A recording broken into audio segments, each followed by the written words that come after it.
Graça e paz a todos que acompanham conosco os estudos da Palavra de Deus a cada dia. Agradecemos a todos vocês que compartilham esses estudos com outras pessoas. Agradecemos a todos que são inscritos no canal Hora Tranquila no YouTube, vocês que clicam no dedinho de joinha. E também agradecemos a todos vocês que nos escrevem dizendo de onde estão acompanhando os estudos. Queremos aqui mandar um alô especial para Maria Filomena, de Boa Vista, em Roraima. Ermolau Kriegel é de Nova Mamoré, em Rondônia. Maria Madalena é de Luanda, em Angola. Lídia Martins está na Holanda e acompanhando os estudos. Também Maria de Lourdes é de Mococa, São Paulo. E Dália Ferreira Souto é de Cachoeira, na Bahia. E todos os demais que nos escrevem, nós agradecemos e mandaremos sempre alô para vocês. Iremos orar. Nosso Deus e Pai, que estás nos céus, aqui nós estamos uma vez mais na Tua presença. Queremos Te agradecer por Teus cuidados, pela proteção, pelos livramentos, Te agradecer por este dia, por estes momentos que temos para estudar a Tua Palavra. Pedimos que o Teu Espírito Santo esteja presente na mente e no coração de cada um de nós, nos abençoando, nos ajudando a entender a Tua Palavra e colocá-la em prática em nossa vida.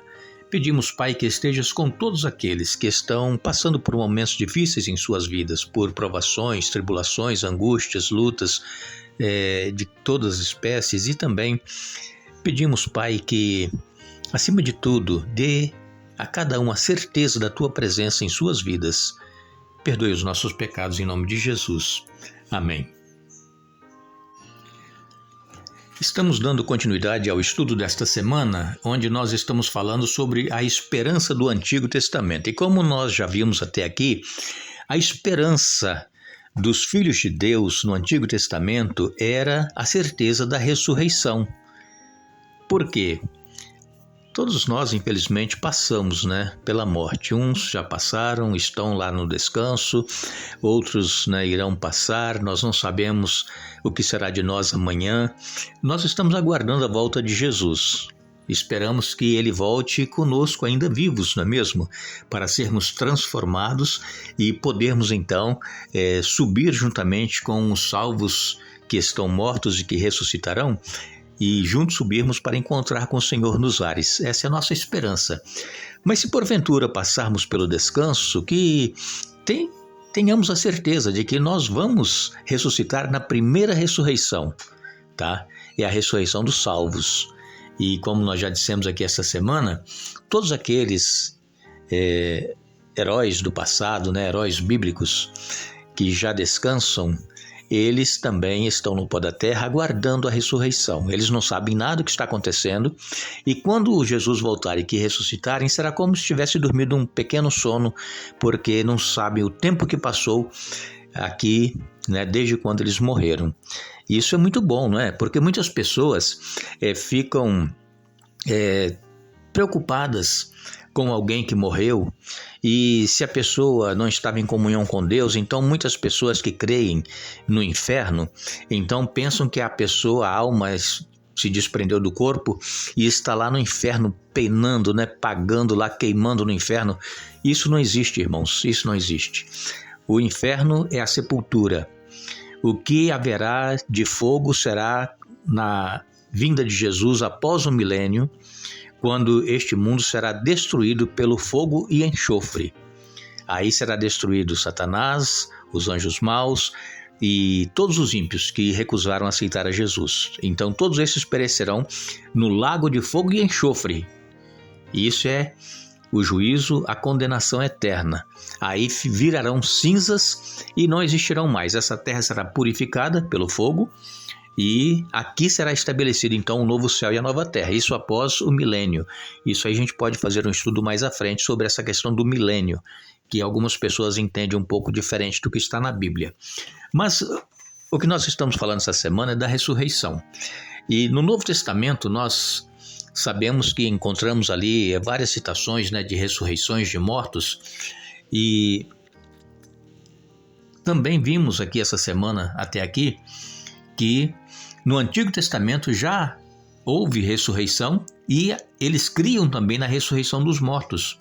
Então, se cremos na ressurreição dos mortos, é um sinal claro de que estão ali no pó da terra, onde foram sepultados. E quando Jesus voltar, então, ele vem para buscar os salvos vivos e os mortos salvos, e serão ressuscitados para subir, para encontrar com Jesus. E se eles já estivessem no céu, a alma deles, Jesus não precisaria ressuscitá-los, não é verdade? Então, por isso que Jesus irá ressuscitar, porque eles estão lá no pó da terra. Interessante que quando Jesus recebeu a notícia de que Lázaro, o amigo dele, estava doente, Jesus demorou ainda mais uns 3 dias para ir até a casa de Maria e Marta. E quando chegou lá, Lázaro já havia morrido, havia sido sepultado. E Marta, ela lamentando, chorando, falando com Jesus: "Ah, Senhor, se tu estivesses aqui, meu irmão Lázaro não teria morrido." Aí Jesus disse: "Não, mas ele vai ressuscitar." E Marta disse: "Sim, eu creio que ele vai ressuscitar na ressurreição do último dia." Quer dizer, tá vendo? Deixando claro aqui, isso está em João capítulo 11, verso 24. Está em João 11, 24.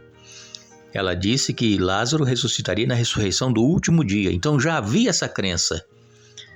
E vejam que ainda nessa ocasião que Marta falou com Jesus ali, não havia o Novo Testamento escrito. O Novo Testamento começou a ser escrito bem depois que Jesus foi para os céus. Então ela já cria na ressurreição porque ela conhecia o Antigo Testamento. E lá está claro sobre essa ressurreição. Agora, nós, hoje, devemos ter também essa certeza e essa esperança da ressurreição. E nós temos no Antigo Testamento, lá em Daniel, no capítulo 12, Daniel, capítulo 12, versos 1 e 2, diz assim: "Nessa época, Miguel, o grande príncipe que guarda seu povo, se levantará. Haverá um tempo de angústia como nunca houve desde que as nações vieram a existir. Nesse tempo, porém, todos de seu povo que tiverem o nome escrito no livro serão salvos. Muitos dos que estão mortos e enterrados ressuscitarão, alguns para a vida eterna e outros para a vergonha e a desonra eterna." Daniel capítulo 12, versos 1 e 2.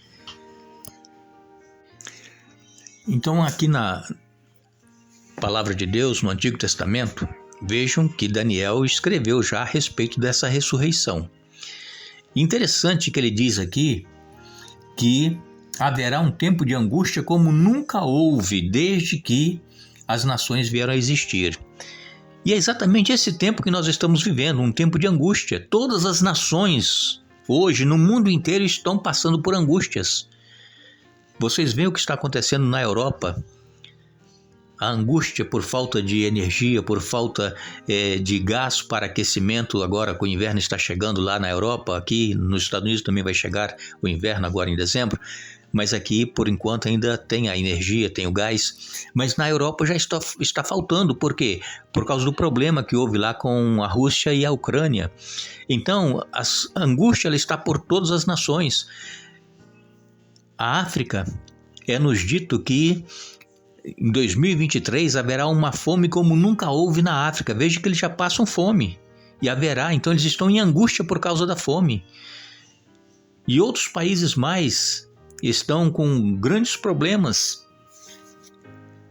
e as nações estão vivendo um tempo, um momento de angústia como nunca houve desde que as nações passaram a existir, diz aqui Daniel 12, versos 1, capítulo 12, verso 1. E é exatamente nesse tempo que diz aqui Daniel, Miguel, o grande príncipe, se levantará. Quem é Miguel? Jesus Cristo. Por quê? Porque Miguel quer dizer aquele que é como Deus. E quem é como Deus? Não é Jesus? E Miguel foi o mesmo que lutou com Satanás e seus anjos no céu e os expulsou quando começou a surgir o mal no coração, na mente de Lúcifer, e ele conseguiu arrebanhar 1/3 dos anjos. Então houve batalha no céu, Miguel e os seus anjos. E agora Miguel vai se levantar neste tempo de angústia que nós estamos vivendo.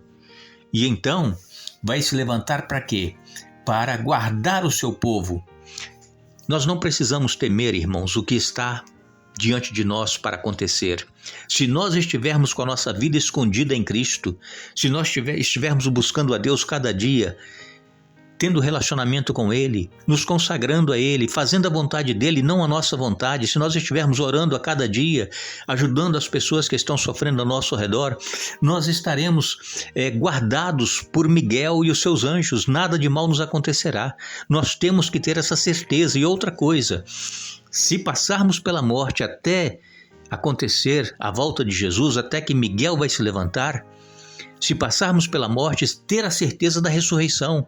Mas a primeira ressurreição, por quê? Porque diz aqui que muitos dos que estão mortos e enterrados ressuscitarão, alguns para a vida eterna e outros para a vergonha e desonra eterna.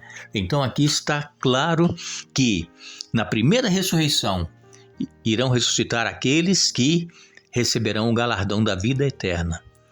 E na segunda ressurreição, que vai ser após o milênio, ressuscitarão todos aqueles que não aceitaram o oferecimento da graça que Jesus nos oferece e ressuscitarão então para a vergonha eterna.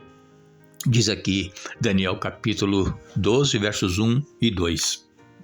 Nós precisamos ter a certeza de que Jesus, ele é o príncipe destes anjos, deste exército celestial. Está em Daniel 8, verso 11. Jesus, ele é o príncipe dos príncipes. Está em Daniel 8, verso 25. Jesus também, ele é ungido. Ele é o príncipe. Daniel capítulo 9, verso 25. E finalmente, Miguel, o grande príncipe, se levantará. Estamos prestes de ver o nosso Senhor Jesus voltando em glória e majestade. Jesus não virá mais como um bebê indefeso. Jesus virá como Rei dos Reis e Senhor dos Senhores. Ele virá com todo o poder e glória, com todos os santos anjos, para buscar todos aqueles que o aceitaram, desde quando entrou o pecado no mundo, desde quando Deus fez a promessa a Adão e Eva. Todos aqueles que morreram na esperança de receberem o galardão da vida eterna ressuscitarão quando Jesus voltar. Nós queremos insistir com todos vocês para que se animem, para que se alegrem. Não fiquem tristes quando ouvirem falar sobre esses acontecimentos que estão se dando ao nosso redor e que mostram que Jesus está próximo de voltar. Não fique triste, não se desespere, se alegre, porque a nossa redenção está próxima. A menos que você esteja longe de Deus, aí sim você tem que se preocupar.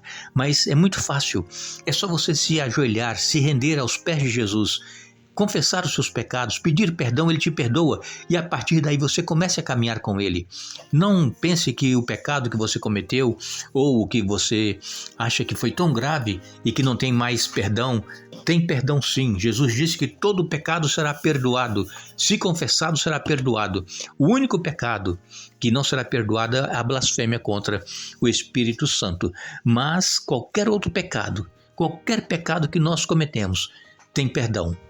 Então, o sangue de Jesus, ele nos purifica de todo pecado, que nós possamos buscá-lo cada dia, na certeza de que os nossos pecados foram perdoados e que caminharemos com ele e que em breve nós o receberemos vindo nas nuvens dos céus. Agradecemos a todos que estiveram conosco hoje estudando a Bíblia.